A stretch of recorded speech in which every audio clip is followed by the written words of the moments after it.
Hello， 大家好，我是黑红。今天呢，我想要用一种比较不一样的拍摄方式，因为之前都是那种定镜嘛。可是今天呢，我就想说试着用手拿，虽然说没有那种就是防手震的啦，但是就尝试手拿的感觉。我觉得这样子拍摄的感觉应该会有一点有趣。好啦，那今天呢，想要问各位一个问题，就是说。你是已经有电绘板的人吗？如果呢你是还没购买电绘板的人，然后你是初学绘图的人，但是你想要买电绘板或者是电绘萤幕的人呢，今天你看这支影片就没错啦。因为今天呢，我想要跟大家分享5个错误的购买电绘板的原因跟观念。因为像我自己呢，最早的以前大概是8年前的时候吧，我买了一个电绘板。然后那个电绘板是 Wacom 最初阶的，台币2400，人民币大概500块左右吧。然后那时候，我买回来呢画的时候，我觉得其实跟手感很有关系，就是它是做那种雾面的感觉，所以在画的时候呢就很有那种 feel， 很像那种铅笔跟纸之间的摩擦感。但是呢，因为我觉得毕竟是手眼分离那种感觉，我不是很喜欢，所以我就想要买电绘萤幕。但是因为 Wacom 的电绘萤幕实在是比较贵一些，所以我就买了一个台湾制的电绘萤幕。那价格比较便宜，但是它有一个缺点，就是它是属于比较光滑面的，所以呢，在这样子的情况之下呢，就是反而我也很不习惯用这种电绘萤幕画图，因为它毕竟是这种。就是很像玻璃的感觉，然后你就用一个一种就是塑胶的这种感觉，然后去画在一个玻璃上的感觉，就是很没有那种摩擦感所以就太光滑了，所以其实画起来的时候会很没有 feel。一开始的时候真的是非常的痛苦，但是我因为这样子练习了一段时间之后呢，我就开始有一种就是会有脑补状态，就是我用一些就是像铅笔蜡笔或者是水彩笔在画的时候呢，我就会有那种脑补那种手部的感觉，就是这是需要训练的，所以这个真的蛮有趣的。好啦，那总而言之呢，今天就是一定要跟大家分享这个5个错误的观念，好让你呢能够呢思考一下，就是说自己是不是有这些错误的观念才想要去买电绘板？如果这些错误观念呢，都没有的话，那你去买电绘板是一个很棒的选择。好啦，那如果你是呢还没有看过黑红影片的小可爱呢，黑红在这边跟大家说明一下，我的影片呢主要是讲述跟动漫创作以及绘图教学相关的内容，所以如果你是一个喜欢动漫创作或者喜欢画图的小可爱呢，请记得一定要订阅我的频道，并且开启小铃铛，这样在我有新影片发布的时候呢，你就会在第一时间收到通知啦，并且呢学习跟绘图相关的概念、知识以及技能哦。好啦，那我们现在就开始来说明这5个错误的购买绘图板或绘图萤幕的观念吧。对了，今天还有一个小礼物要送给大家，所以你一定要把这个影片看完，看到最后，这样呢，在我最后的时候才会偷偷告诉你，我今天要送给你的是一个自制的笔刷。首先，第一个呢，就是我只要会画图，我就可以使用电绘板或者是电绘萤幕。在这边呢，黑红想要跟大家说一下就是呢，其实我们在画图的时候呢，所使用的是一种知识技能，但是使用工具上来说呢，是一种手工技能比如说呢，你使用铅笔画图，你不一定会使用水彩笔画图，因为呢，水彩的画图的方式，你必须考虑到水的特性。那铅笔的部分呢，可能有这种铅笔的特性在，所以这样子不同的工具有不同的特性，而这样子的特性呢，在你使用上来说呢，就会有一些不一样的方式、不一样的手法，甚至是不一样的呈现方式所以呢，即便你是一个会画图的人，你都有可能在使用这个工具上呢，会遇到一些困难。所以首先呢，如果你想要使用电绘板或者是电绘萤幕画图之前呢，请先确认你自己呢，熟不熟悉使用这些软体。如果你是一个不熟悉使用软体的人呢，我不建议你在最一开始的时候就购买电绘萤幕或者是电绘板来画图我会建议你先去摸清楚这些软体怎么使用，你再来购买这些东西的话，其实对你会是一个比较好的一个步骤啦。第2个错误的观念呢，就是购买绘图板或者是购买数位萤幕呢来画这种电绘的话，会比起购买传统的工具来的更加省钱。理性上来说呢，如果你是一个会使用数位工具，也会使用传统工具的人来说呢，其实呢，你这样的想法是没有错的。但是如果呢，你是一个不太会使用软体，然后不习惯使用绘图板或者是绘图萤幕的人呢，那你可能呢买回来就丢在一旁，然后给它冷冻个2年3年。其实这样子说起来的话呢，这反而是一种浪费，不是吗？所以呢，购买一个东西到底省钱不省钱呢？主要是看你使用的频率，你使用越多，当然就是越省了。所以呢，如果你是一个很会用这种绘图板或者是数位的软体或者是电绘萤幕来画图的人呢，那当然你买这些东西一定是省钱的。但如果你是一个不会的人，你买回来，说句实在话，它就是一种浪费钱的行为了。所以还不如把这些钱拿去买传统的工具来画图，可能还对你比较好一点哦。第3个，电绘的选择比手绘更加方便，而且更加的多，所以呢也更好学习。错，答案就是错。Nope。为什么呢？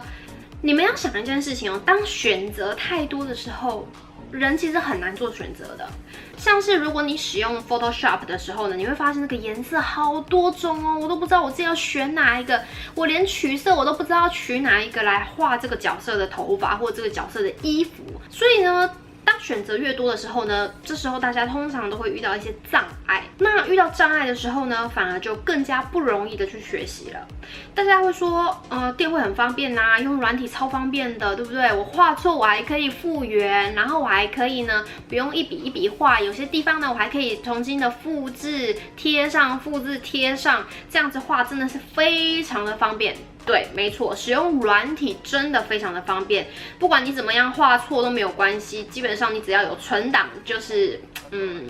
保障。但是呢，很多人都有一个错误的观念，就是电绘比较好学。这是什么观念？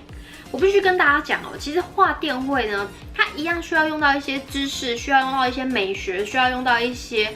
基础观念。不然我说一句实在话，我给你一个电绘板，但是你不懂人体骨架，你怎么画出来？因为不管是设计，不管是画图，不管是跟这个视觉艺术相关的东西，你还是得去学习一些基础的功，还有基础的一些知识，你才有办法使用这些工具啊。所以呢，工具越方便，不表示呢它越好学，或者是越轻松的去学它。有的时候呢，工具越方便，选择越多样化的时候呢，你更必须加强自己的这种知识跟能力，才有办法帮助你，让你在使用这些工具的时候，使用这么多的方便的工具，这么方便的选择的时候呢，你会懂得如何从这些工具跟这一些选择当中呢，万中取一的来表现出你想要表现的图。第4个，手绘是艺术，但电绘不是艺术。对，这实在是太让人感到非常的不公平了。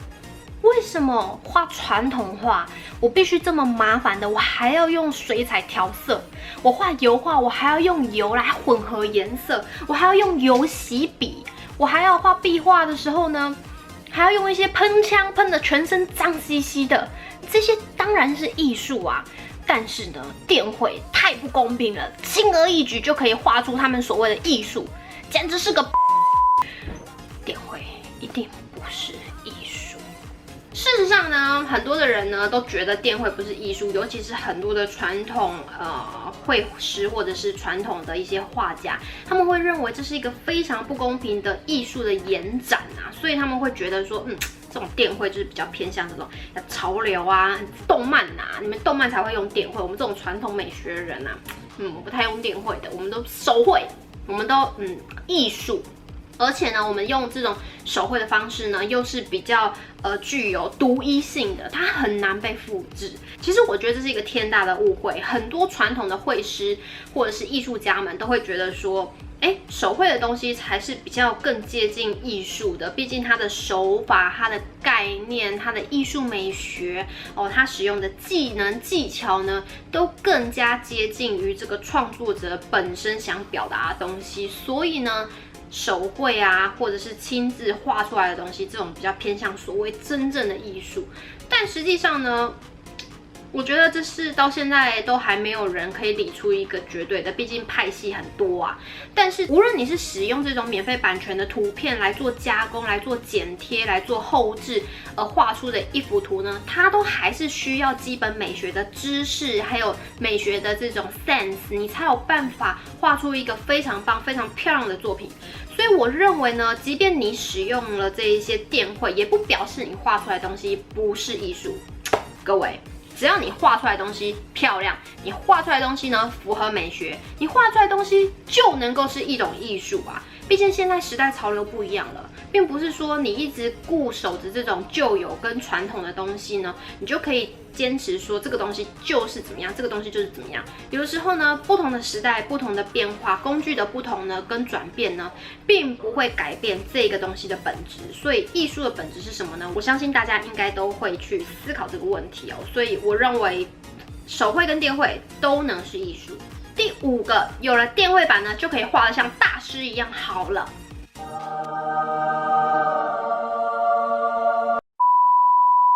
通常呢，各位，我觉得大家可能不知道，在米开朗基罗跟达文西那个年代呢，其实他们能够画图的工具真的少得可怜呐。所以呢，千万不要再拿工具当作是自己能不能够画得好的一个借口跟理由了。你看，米开朗基罗跟达文西当时那个年代，他们可能连个什么铅笔都没有哎，他们可能还需要去找那种奇奇怪怪的粉跟颜料，才能够画出那些图。在这种物质缺稀的年代，他们还能够画出这种惊为天人的画作。我相信现在各位很多的小可爱们呢，甚至包含我啊，都没有办法画出像他们那种惊世骇俗的作品了。既然这样的话呢，我们就不要再把这些画不好或者是技能不足的这些呢借口呢归咎呢在于工具上面，这是一个非常肤浅的一种思考模式哦。所以各位必须想的不是外在的东西，而是脑袋里的东西，还有你的一颗心。好啦，那以上这5点呢，就是在购买这个绘图萤幕跟绘图板之前的错误观念，你是否有呢？如果有的话呢，各位就要去思考一下了，你是不是呢？现在还不适合使用这种电子工具跟这种数位软体呢来作画。但如果呢，你已经准备好呢要学习这些东西呢，当然越早购买越早学习，越早入手越早习惯，会是对你是比较好的哦。那当然，如果你身边呢有一些朋友呢，他现在也正在考虑或者是正在苦恼自己该不该学习电脑绘图的话呢，请把这支影片分享给他们吧，让他们呢能够评估一下自己现在到底适不适合使用电脑绘图咯。如果这个影片呢对你真的有些帮助的话呢，也请记得给我的影片点一个赞。那黑红的下一支影片呢，会跟大家分享手绘跟电绘的利弊。所以如果呢你还是在犹豫不决，不知道自己到底是要继续学习手绘呢，还是要学习电绘的人呢，记得一定要订阅我的频道，并且开启小铃铛，因为这样的话呢，在我下一支影片发布的时候呢，你就会在第一时间收到通知啦。如果你还有任何问题的话呢，也记得一定要在底下留言告诉我，说不定呢哪一天我会做一支影片，好好的回答你的好问题哦。最后，让我带给你的生活一点颜色，也希望你能带给他人的生活你的颜色。我还没有告诉你今天的礼物吗？